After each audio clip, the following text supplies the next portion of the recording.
A well-regulated militia being necessary to the security of a free state. The right of the people to keep and bear arms shall not be infringed. Welcome to another edition of Bearing Arms Cam & Company. My name is Cam Edwards. Glad that you are on board today. Joining us in a matter of moments, we're going to talk with Rob O'Donnell, former New York police officer, with Brothers Before Others. We're going to talk about the sharp increase, it seems, in the number of police chiefs around the country who have resigned in recent weeks. On Tuesday, we saw the entire command staff in Rochester, New York, decide that they were going to retire. Police chief in Dallas, Texas, stepping down. And then in the past couple of weeks, we've seen the police chief in Richmond, Virginia, get replaced. We've seen Carmen Best, the chief in Seattle, Washington, resign after the council tried to defund the police department to the tune of, I think it was $100 million at that point. And then you've got some other efforts underway. Places like Minneapolis, they're trying to get rid of the police chief there. Thank you for joining. Sorry about that. So I want to talk with Rob about a couple of things. First of all, what does this mean to the immediate future of policing in these cities where violent crime, by the way, is increasing? Every one of these cities that I just mentioned is seeing an increase in violent crime compared to last year. So what do you do when you replace that top cop? And what do you do with the agenda of some of these city council members that really want to move in another direction? It seems like they don't want to prosecute violent crime. It seems like that is less of a concern than finding some sort of social justice as opposed to criminal justice. And how well is that going to fly? What's it going to do to the crime rate in these cities? We'll talk about it with Rob O'Donnell. In fact, let's do that right now. Take a look and a listen. Hey, Rob, thanks so much for coming to the program, sir. It's good talking with you today.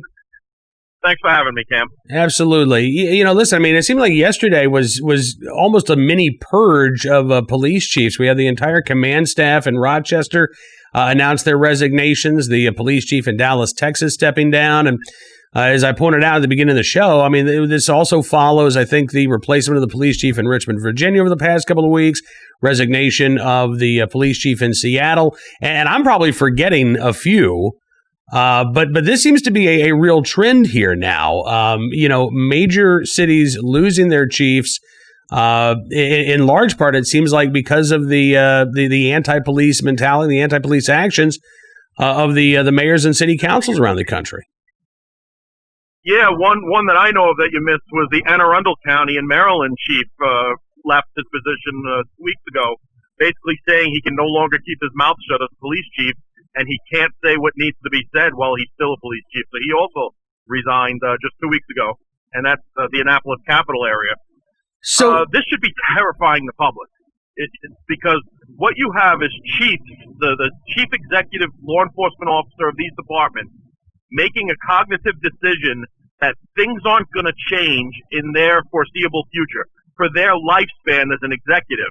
So they're throwing in the towel and resigning or retiring. And that means that for the next few years, they don't foresee things changing for the better. And this should terrify the public. Is this also playing out among lower level officers? Whether it's the rank and file street cops, the captains, the lieutenants, the majors. Is this endemic to police departments right now, or is this concentrated only at the top? No. New York City, the NYPD, they're leaving in droves. I believe it's something like 3,000 in the past few months. And these are 3,000 officers that aren't being replaced. That's 3,000 less officers in New York City when crime is skyrocketing, when shootings and murders are on the rise by 160%. That's 3,000 officers that aren't coming to your 911 calls. And with this defund the police movement, they're not being replaced. So it's not a trickle-down effect. It's not a trickle-up effect. It is anyone in law enforcement that has the time in, and not even the time in, because I think there were 60 resignations from the NYPD where people just outright quit. So it's only widespread, but with these chief executives, these political appointees, chiefs-wise, who normally stick this out, for them to be calling it quits is troubling. So what happens in terms of the replacements? Do you think some of these cities are going to have a difficult time finding a new chief, or will there be somebody willing to step up, even knowing that they're likely to face a hostile city council and maybe even a hostile mayor when it comes to policing. Well, we've seen police executives sell their soul for those positions, for the title, for the money, time and time again. So I don't think they'll have trouble filling those positions with someone that's willing to be the sacrificial lamb. But anyone with the moral ethics of police leadership and policing in general and wanting to do the right thing for crime knows that it's a no-win situation. So I can't see those type of people taking it, which again leads to the troubling aspect of, are you getting the best, the brightest, and the most dedicated to these positions? And not just in the chief level, that goes down for hiring new officers too. Mm-hmm. This defund the police movement, this forcing officers out, is you're getting rid of the best trained officers in these departments with 20 years experience, 25 years experience, 30 years experience. They have the closest ties with the community. They know the community they serve. They're less likely to use their firearm and resort to deadly use of force, because they have the experience to de-escalate situations, to talk through situations, to use physical force or non-lethal force instead of going to deadly force. So you're compounding the problem by forcing these officers out. And it seems like there's a mentality among these politicians, Rob, that violent crime is not something that they'll talk about it, but their way of addressing violent crime, it seems these days, is we need more social programs. We need more, community intervention. And of course, we need more gun control laws. Even the most ardent, supporter of defunding the police is still all on board with more gun control laws that would inevitably be enforced by armed police. That's always their go-to, Cam. We've been going through this for years with that. Look at Mayor de Blasio in New York City. He literally had a press conference where saying they're improving in crime. Where Labor Day weekend, when they had 30-something shootings, and 28 people hit, it's called it a success. I mean, that has nothing to do with gun control. New York City has one of the strictest gun controls in the nation. This is a crime control. It's a judicial revolving door control. It's not letting your police and tying the hands of their tools that have been proven tools. So, they always go back to their false narratives. The gun control will improve things. We all know that the guns committing these crimes aren't legally bought, aren't legally purchased, aren't legally carried, aren't legally owned, and it's not going to solve one iota of their problem. Yeah, I think I saw a headline this morning that a 15-year-old was actually arrested in that shooting in New York that left at least one person dead, maybe two people dead, 6 others injured at the site of what would be, the Joubert Parade, which had been canceled, but there was still, a big block party going on in the early hours of the morning. 15-year-old arrested in charge of that crime. Now, that's not somebody who purchased that firearm legally, not somebody who waited a year or more simply to apply for permission to own a gun, which is, how long the backlog is now in New York City. And yet, again, it's the legal gun owners, it's the gun laws that are on the books that are always as you say, the go-to for these politicians. I think you and I are both in agreement that focusing on legal gun owners is not likely to lead to a reduction of violent crime. So how concerned are you, Rob, that the spikes that we're seeing in places like New York City, Chicago, even in places like Seattle and Portland, that these are going to be sustained spikes, that this might be the quote-unquote new normal in terms of violent crime in these cities? Yeah, just like with anything, once you lose ground, and in this case it's with crime control, it takes 10 times the effort to gain that ground back. So for every month that you have this lawlessness, for every month you're letting crime go rampant, you're talking 10 months to repair that. So we've already been going on this for a half a year now, a year. You're talking 3, 4, 5 years until you can see an aggressive turnaround if they have the fortitude to address the crime the way it needs to be addressed. Well, that's a big, that's obviously a big ask, because I think a lot of this depends on what happens in November as well. I mean, I think a Biden-Harris administration would, if not enable, certainly encourage, cities and departments to take these sort of steps that are light on violent crime. I mean, it's almost redefining broken windows policing as, well, allow the broken windows and hope that the crime stops there. Yeah, when there's nothing left to break, maybe they'll stop. Right. That's their mentality. And what terrifies me with a Biden Harris ticket is what you're seeing now, these rampant crime issues in Chicago, Baltimore, New York, California, Baltimore. Philadelphia. Philadelphia, no doubt. They're isolated cities that have been predominantly Democrat run. When you have a Biden, Kamala Harris taking over a nation's leadership, you're going to see that spread countrywide now in places like Texas and Dallas, in Richmond, in North Carolina, in Florida. You're going to see it spread to those cities because it's going to be tolerated. It's going to be, these policies are what's creating this judicial revolving door. It's enabling criminals to be repeat offenders because they know they're not being held accountable and that no one's out there looking and pursuing them. Yep. We've got a story out of South Carolina coming up in just a second that is a perfect example of what you just described.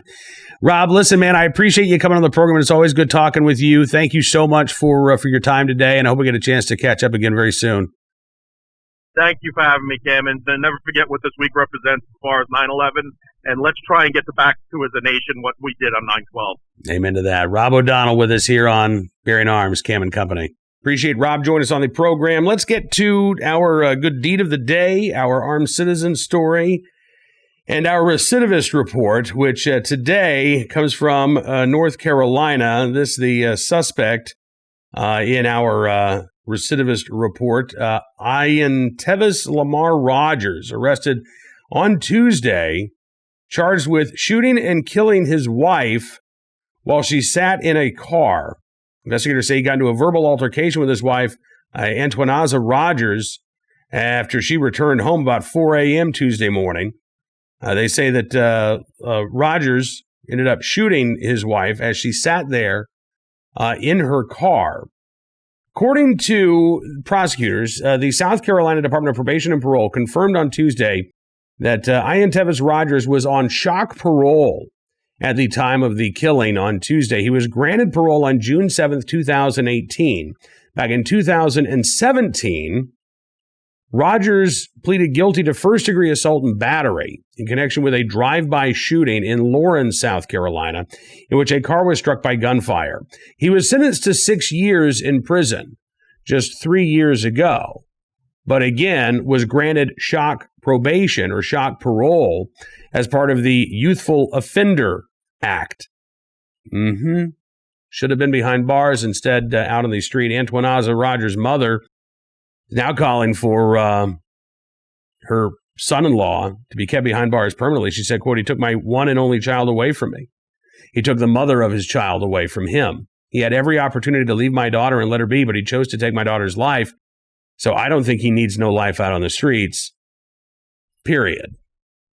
Well, and maybe if the criminal justice system had been fully operational, none of that would have happened because Rogers would have been behind bars in the first place on that drive-by shooting charge. Now, on to today's armed citizen story from West Hazleton, PA. Don't have a lot of information, but we do have a headline. A person barging into a home there in West Hazleton. Apparently, a gunfire exchanged between at least one of the homeowners inside that residence and that would-be home invasion. That, according to WNEP. This happened a couple of nights ago, just before midnight.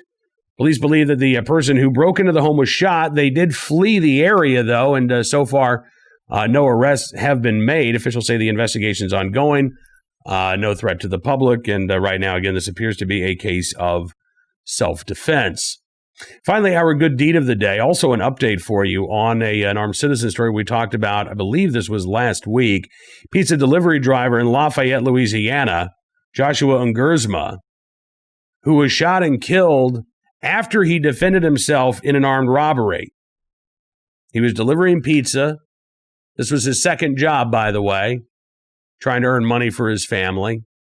And as he was delivering this pizza, he was approached by a man, tried to rob him at gunpoint. Ungersma defended himself, shot and killed that will-be armed robber, called police, was waiting on scene, and then a couple of minutes later, a 17-year-old girl allegedly walks right up to Ungersma and shoots him point blank, killing him.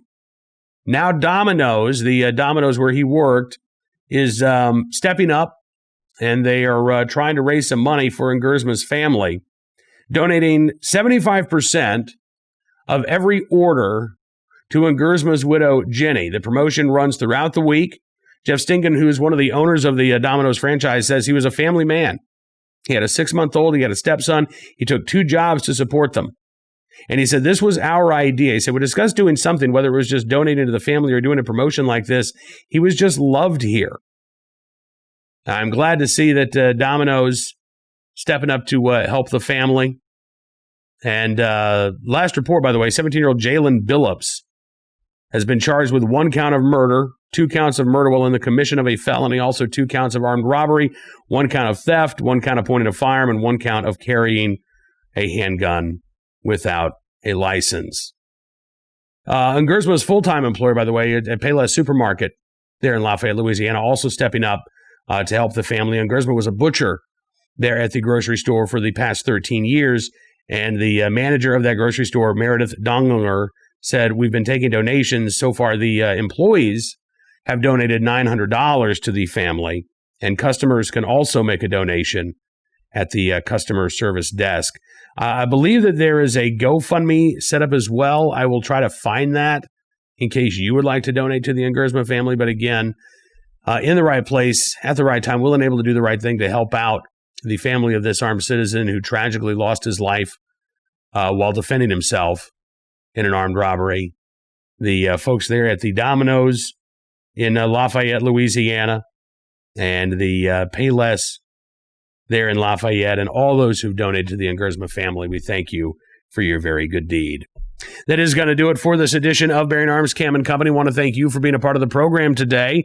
Don't forget, you can subscribe to Town Hall Media on YouTube. That way you'll never miss a program. Also, you can follow us on Stitcher, Apple Podcasts, Spotify, wherever you get your podcasts. Just look for Bearing Arms Cam & Company. We'll be back tomorrow talking with Jerry Wayne. You might remember him. He's the union member who went toe-to-toe with Joe Biden about guns. Yeah, well, Biden's back talking to union members, and Jerry Wayne getting a front row seat. He's going to give us an update on the next edition of Bearing Arms Cam & Company. Until then, be well, be safe, be free, and we'll see you soon with another edition of Bearing Arms Cam & Company.